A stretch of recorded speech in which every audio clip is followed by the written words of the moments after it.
Bonjour à tous et bienvenue sur Une lectrice de plus. Je vous retrouve aujourd'hui pour vous présenter ma palle de livres à lire pour cet été. Et en plus d'être une palle estivale, ça va être aussi une palle qui va répondre au challenge de ma copine Amy et de ma copine Clémence, le Summer Break Challenge, donc qui se déroule sur le mois de juillet et d'août et qui comptabilise les lectures de romans, de mangas, de BD, mais aussi les films et les séries qui sont regardées. Et donc évidemment avec nos lectures on va compléter des critères. Étant donné que certains critères sont secrets selon notre équipe, je ne vous présenterai pas les critères dans lesquels je vais rentrer mes lectures, sachant qu'il y a tellement de critères qu'en fait elles rentrent forcément dans au moins 3-4 critères. Donc je ne présenterai pas du tout les critères, seulement les livres que je vais lire et que j'espère lire et qui rentrent dans tous les cas dans cette palle. Comme d'habitude sur mes palles, je ne vous présente que les romans. Bien entendu, je vais lire du manga et je vais lire de la BD, mais étant donné que je ne sais pas encore ce que je lirai et que j'ai pas trop regardé vis-à-vis des critères, etc., je reste focus sur les romans et autant vous dire que ça va déjà être largement suffisant puisque j'en ai sélectionné là 15 à vous présenter, mais il y a moyen que finalement j'en lise plein d'autres et pas du tout cela. Et si on réussit à lire cela, déjà on est vachement content parce que 15 ça fait beaucoup, surtout quand vous allez voir les livres que je présente. Il y a quand même, pour certains, des épaisseurs. Je commence tout de suite avec, je pense, le plus petit et peut-être celui qui me fait finalement le moins envie dans cette palle. Il s'agit de L'étranger de Albert Camus. Donc là c'est une édition folio. C'est un grand classique de la littérature que je ne connais pas, que je n'ai pas encore lu, dont on m'a fait de nombreux éloges et je sais qu'il rentre dans un critère dans lequel je vais avoir peu de livres qui vont rentrer et il va falloir forcément tabler sur du classique. Et comme on est sur un petit livre de à peine 200 pages et franchement on peut pas dire que les pages soient très fournies non plus, je pense que ça peut se lire vite et ce serait enfin l'occasion de découvrir. J'ai regardé le résumé, ça me donne pas beaucoup plus d'informations sur le sujet du livre, donc on verra bien. Mais voilà, je pense que ce sera une lecture assez rapide et puis ça reste un classique. J'aimerais ensuite lire le deuxième tome du Royaume des Damnés, donc le Royaume des Maudits, de Kerry Maniscalco, publié chez De Saxus. J'avais eu un gros coup de cœur l'été dernier sur le premier tome de la saga, que j'avais trouvé vraiment juste incroyable. J'avais été ultra happée, j'avais adoré le côté un peu gothique, sombre, mais en même temps magie. J'avais succombé. J'ai un peu peur de me lancer dans celui-ci parce qu'il paraît qu'il y a beaucoup de romances, donc on va voir. J'ai un peu peur que ça prenne le pas, mais c'est peut-être très bien fait, donc on verra.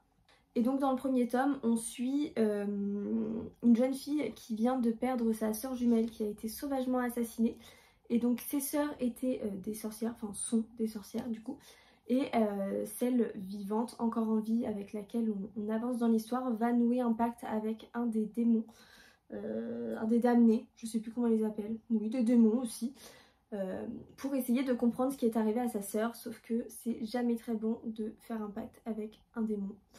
Donc voilà, mais j'avais adoré, donc j'ai hâte de me lancer dans ce deuxième tome. Et puis qui sait, peut-être que je serai tellement prise dans ce deuxième tome que j'enchaînerai directement avec le troisième puisque je l'ai déjà. Et ça me permettra de finir la saga, donc on verra, mais déjà celui-ci. Je passe ensuite à une saga que vous voyez régulièrement dans mes piles à lire. Et il faut dire que j'avance pas aussi vite que ce que j'aimerais. Il s'agit de Né à minuit, donc le tome 4 Frémissement de Sissi Hunter, publié chez Michel Lafon. Je crois que je l'ai déjà mis dans ma dernière palle présentée et peut-être même encore dans celle d'avant. C'est possible. J'aimerais vraiment avancer dans cette saga, mais c'est vrai qu'elle me rebute un peu parce que je trouve qu'elle n'est pas ultra prenante, ultra passionnante. Et on sent que la saga a quelques années, clairement. Ça a un peu pris un coup de vieux et du coup, c'est pas forcément ce que j'apprécie le plus lire aujourd'hui. Peut-être qu'il y a 10 ans, j'aurais adoré, mais c'est vrai qu'aujourd'hui, je sais qu'il y a des choses 1000 fois mieux. Donc j'ai un peu de mal à chaque fois à me replonger dedans. Mais ça se lit bien et j'aimerais vraiment avoir le fin mot de l'histoire. Donc on suit Kylie, je crois, c'est ça, on suit Kylie qui intègre à l'origine un camp de vacances pour personnes troublées, adolescents troublés, et en fait c'est surtout un camp avec des enfants, des adolescents avec des dons un peu particuliers puisqu'ils sont tous nés à minuit et donc ont des petites particularités du type loup-garou, vampire, sorcière, fae, elfe, voilà, vous avez l'idée. Et donc on suit Kylie, sauf que on ne sait pas ce qu'est Kylie. Et donc voilà, où est tout le mystère. Donc j'aimerais avoir le fin mot de l'histoire et savoir tous les tenants et les aboutissants. Donc je continue, mais voilà, j'y vais toujours un petit peu à reculons, j'avoue. Donc je tente encore de mettre celui-ci dans ma palle, peut-être que ce sera le moment de vraiment y aller. J'aimerais ensuite finir une duologie avec Les Saisons du Chaos, donc de El Cosimano, publié chez De Saxus. Donc c'est le deuxième et dernier tome des Saisons de la Tempête, que j'avais pas adoré, mais ça avait été une très très bonne lecture. Et j'avoue que j'étais restée perplexe sur le tome 2, puisque pour moi le tome 1 avait plus ou moins une fin qui me suffisait. Mais ayant aimé le 1, je me suis dit que j'allais quand même lire le 2. Donc il faut que je lise ce 2.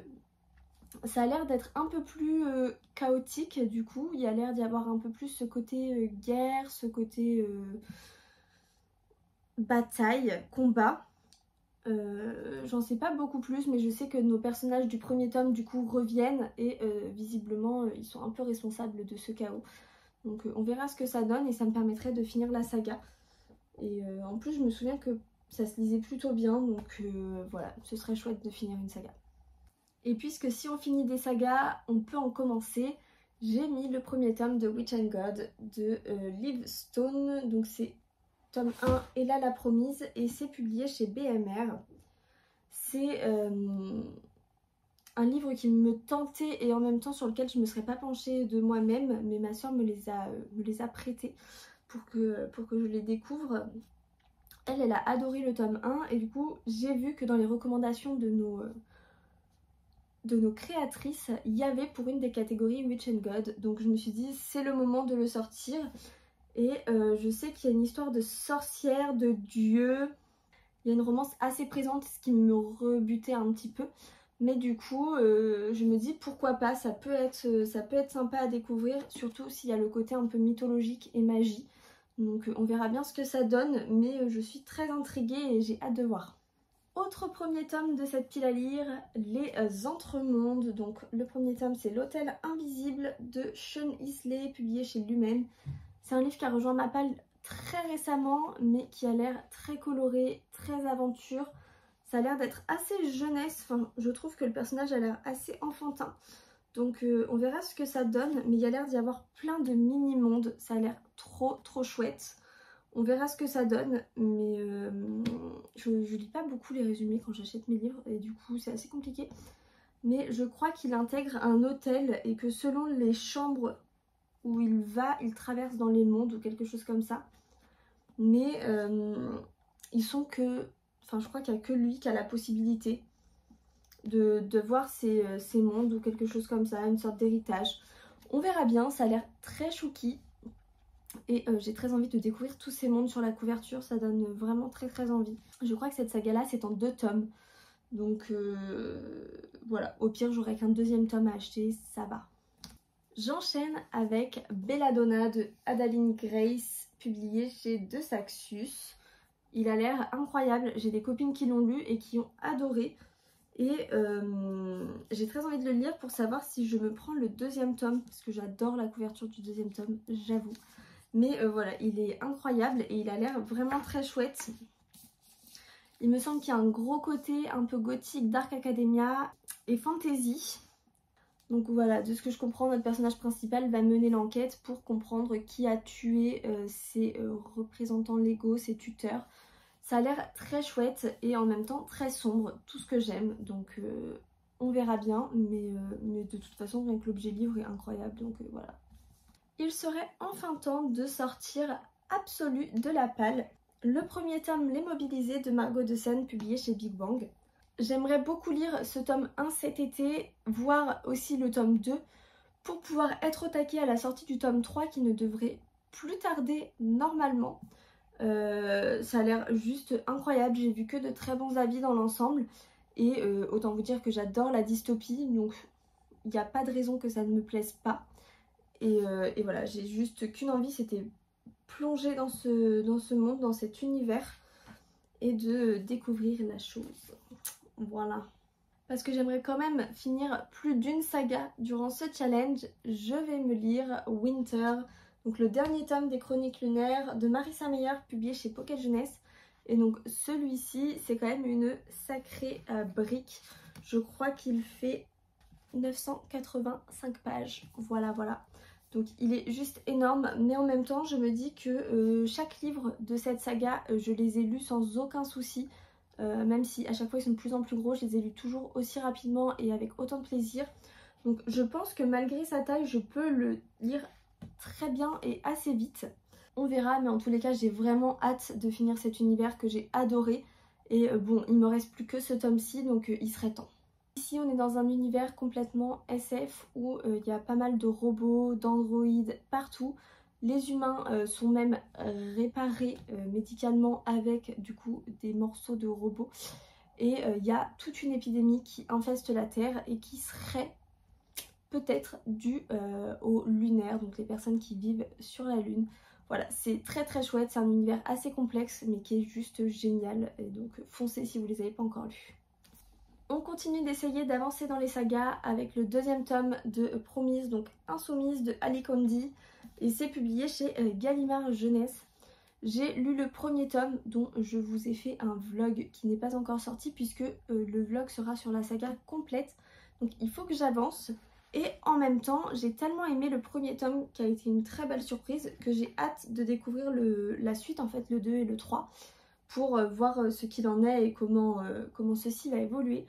Mais très belle découverte, très belle surprise et du coup j'ai hâte d'en apprendre plus sur l'univers et sur nos personnages. Et donc dans cette saga, on est encore une fois un peu dans une dystopie et les humains sont gouvernés par tout un tas de probabilités. Donc tout est fait sur les probabilités pour que ça se fasse au mieux et notamment les compatibilités amoureuses. Donc chaque jeune à 18 ans, 17 ans, je ne sais plus quel âge ils ont à ce moment-là, va devoir passer des tests, etc.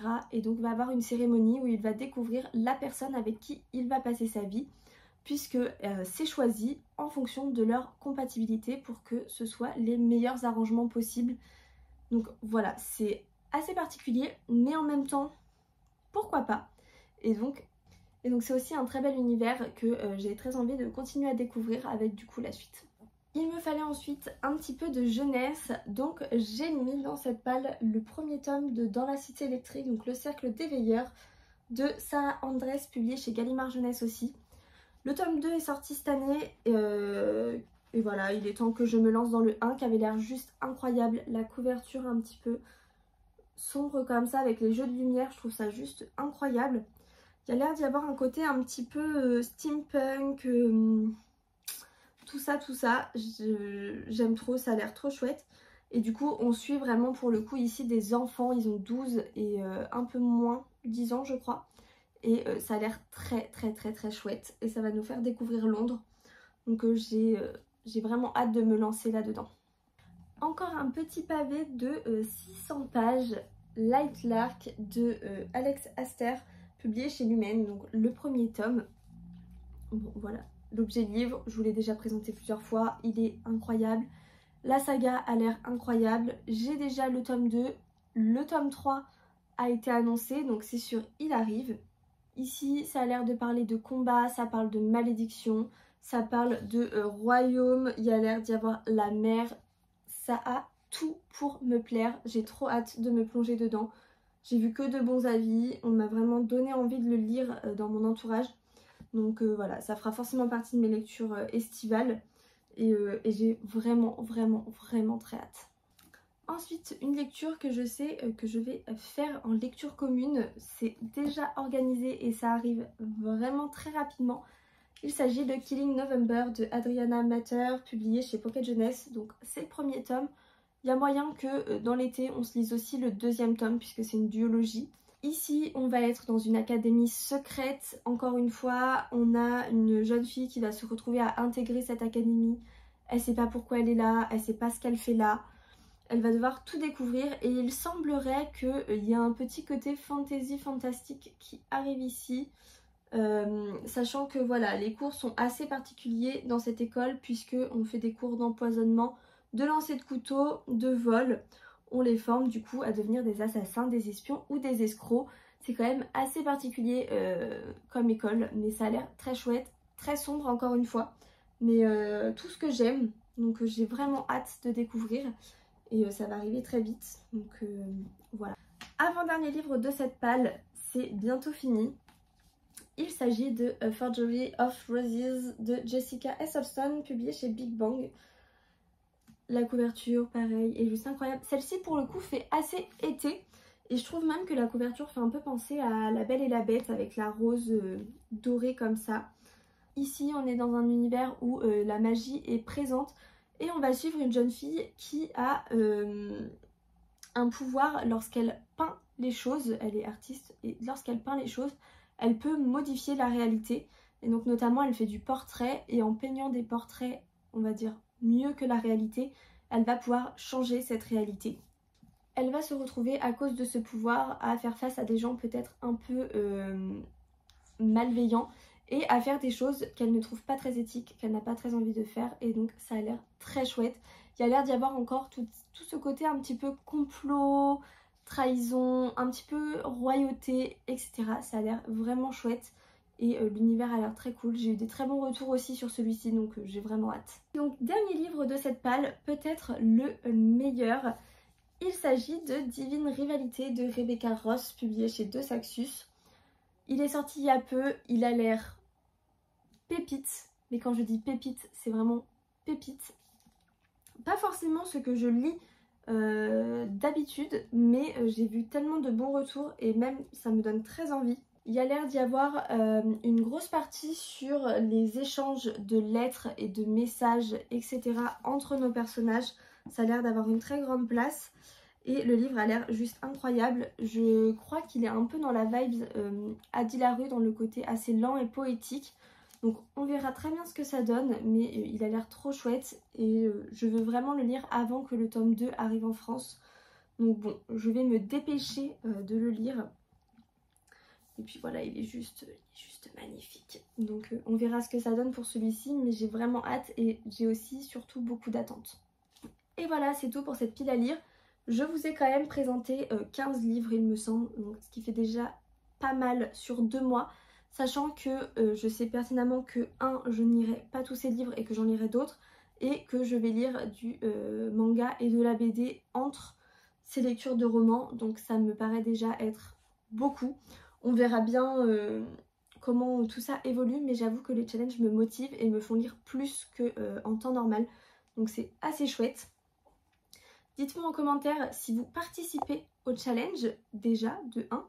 Et si vous avez déjà lu des livres que j'ai présentés et que vous me les conseillez, il faut vraiment que je les mette en top list pour cet été.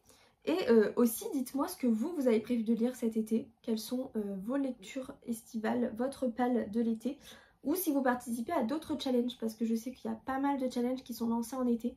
Donc voilà, dites-moi tout ça en commentaire. Je vous invite à liker la vidéo si elle vous a plu, à vous abonner si ce n'est pas encore fait, et moi je vous dis à bientôt dans une nouvelle vidéo.